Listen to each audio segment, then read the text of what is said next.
Modern, secular, and progressive advocates have spent generations now hammering home this idea that the past is inferior to the present as well as what we can expect from the future. And since tradition is oriented towards the past, it too must be inferior. Something like that logic has dominated the sensibilities of the church for a while now, especially as we attempt to relate the faith to the youth. So we'll take a superficial look at what kids are interested in today, and we'll say let's include more of that in church culture to make it more relevant and more accessible to the youth. And after doing this for some 60 odd years now, the only trend we've been able to detect has been population decline, and it only seems to be compounded with each successive generation. But there does seem to be renewal and growth taking place in more traditionally oriented parishes like the one that I attend, which only offers the extraordinary form or the traditional Latin Mass. And when I tell people that, they almost always react by expressing sympathy for my kids. They assume that I'm dragging my kids off to some stuffy and rigid and closed-minded parish community. But they're always surprised when I tell them this story, which is about a month after we had been attending the Extraordinary Form just to find out what it was all about and to explore if maybe it was a better fit for our religious needs and our spiritual needs. I asked the kids, who ranged from 10 years and younger at the time, if they wanted to continue going to the Latin Mass or if they wanted to go back to our old parish, which only offered the Ordinary Form. And I was reluctant to offer this opportunity for them because I wanted to keep going to the Extraordinary Form, and I assumed that a few of them, if not all of them, would want to go back to our old parish. And to my surprise, they enthusiastically voted to keep going to the Latin Mass. And if I recall it accurately, they triumphantly cheered and exclaimed their preference with fists in the air. When I tell people that story, they usually react in strange ways. They either think that I'm lying or they have some sort of a bad disc moment where you can tell that their brain is glitching a little bit and until they start to retreat away back to other corners of the world where things make sense to them.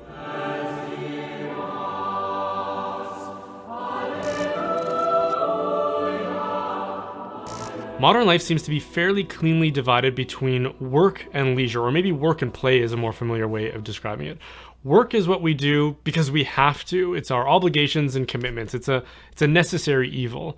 Play is what we do because we want to do it. And for the most part, this dimension of life is characterized by what amuses or entertains us, which we have more access to now than we have ever had in all of human history. It seems that virtually everybody has their own curated library of digital music, their own algorithmically determined library of video on demand, their favorite restaurants, and of course their favorite apps and games which characterize their digital lifestyle. And for anything of that nature that we haven't discovered yet, we find that it's already pre-rated for us by the best experts out there so that we don't waste any time with music, movies, apps, or games that won't maximize our amusement.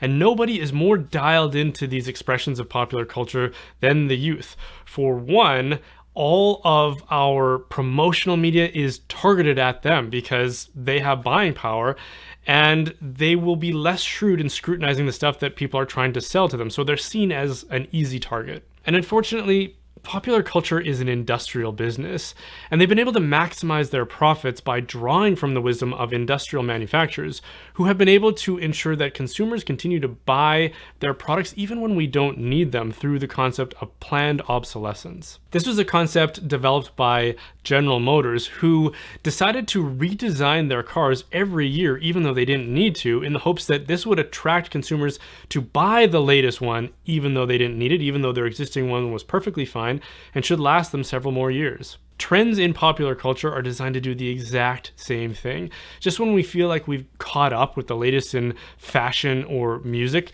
it all gets pulled out from under us arbitrarily to compel us to go back to the stores to buy more and keep up with the latest trends. This should be our first indication that popular culture is not real culture, and why we shouldn't draw inspiration from it when we develop our liturgical worship. But concern for the youth is so often present in our rationales for why we should shift away from a reverent and traditional religious faith to one that is expressed more in terms of amusement and entertainment. Back in the 1960s, modernist liturgical activists like the now disgraced Archbishop Weakland sat on musical councils and boards where they promoted these ideas that we should target the youth with the choice of music that is meaningful to persons of this age level. And so, to make a long story short, at the hands of activists like Weekland, Sunday worship and liturgy started to shift away from tradition towards this desire to be more relevant and amusing. And the apparent wisdom in this isn't hard to grasp. People only work because they have to. What people really want is to be entertained and amused. So let's try to make the liturgy more entertaining and amusing. But the first obvious problem with this instinct is that no local church will ever be able to muster the resources needed to compete with the kinds of entertainment that we are used to in our leisure time. Like, why would we want to listen to Father Relatable's sermon when we could just tune into our favorite podcast featuring our favorite contemporary intellectual? And why would we want to sit through Mrs. Piano Teacher and her husband, Mr. Tambourine's musical interludes when we could just watch our favorite musical artists on YouTube? And if entertainment is the priority, which these reforms seem to be telling us, then why would we pay any attention to a church which is only distracting us from the much better produced and polished forms of entertainment that we can easily access from home? In setting this precedent that the church should be more relevant, we discover that she isn't, and she never will be able to compete with what is relevant. And so all we end up accomplishing is taking a centuries-old culture and church that is quite admirable and respectable and contorting it into a third-rate counterfeit of popular culture. And the effect is that for those who want to be entertained, they will find that they are not being entertained. And since we've already signaled to them that they should expect to be entertained, they will feel far less regret for simply not showing up anymore. The second effect is that for those who don't want to be entertained on Sunday, people like myself, they will find the whole thing distracting, patronizing, and embarrassing to sit through. So to return to our original question about why traditional parishes are growing, and especially why younger generations seem to be attracted to them, I'd say the first obvious reason is because everything I've been describing is easy to reject. People who sincerely want to know and love God and grow in faith and wisdom do not want to be distracted by vain attempts to entertain them. And people who do want to be entertained don't want to wake up early on Sunday morning to listen to the musical repertoire of the local church folk band. So for people who are sincere in their attempts to know God, what will they do? They will turn to parishes that seem to take that challenge seriously. And that's what traditional parishes seem to do. If we look back at this spectrum of work and fun, it's obvious that fun is more appealing. But is fun what will truly produce holy men and women? Even if we succeeded in making the liturgy more fun, which I don't concede, should we really expect that the spectacle of entertainment is what will help people in their pursuit of sainthood? If someone makes a resolution to get in shape and start working out, they're going to look for a gym or a program that takes that challenge seriously.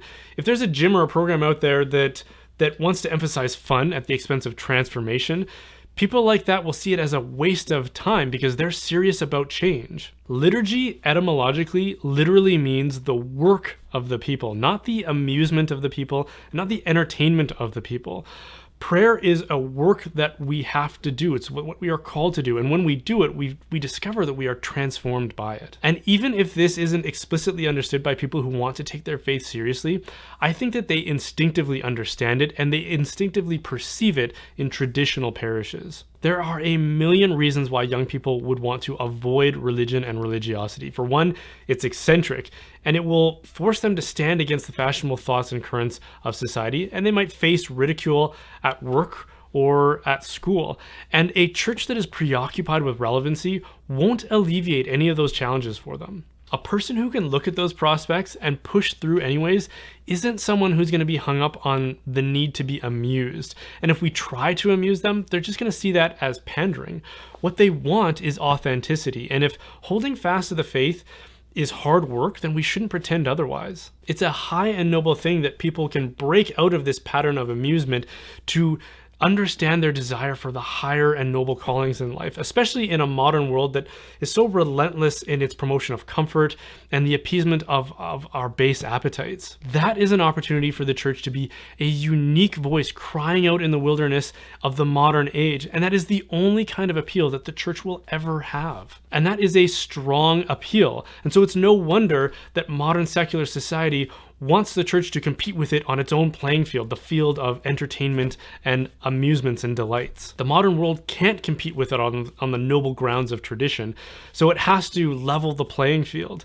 We shouldn't succumb to that temptation to be drawn into that field. The true church can't compete in a field of relevancy and entertainment, but where it can't be competed with is on a field of an experience of transcendence and of beauty, and that should be our focus.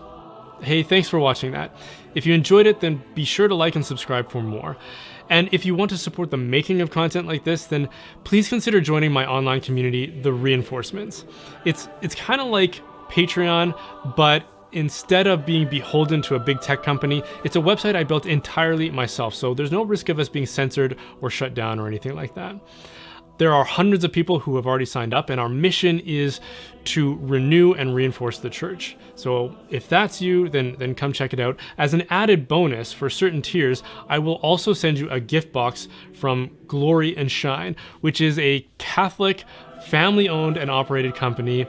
They make bath and body products. They're actually their beard balm I'm supporting, or I'm sporting right now. I'm not just a spokesperson, I'm actually a customer. So even if you don't join the Reinforcements, maybe check them out anyways. Glory and Shine, they're an amazing company.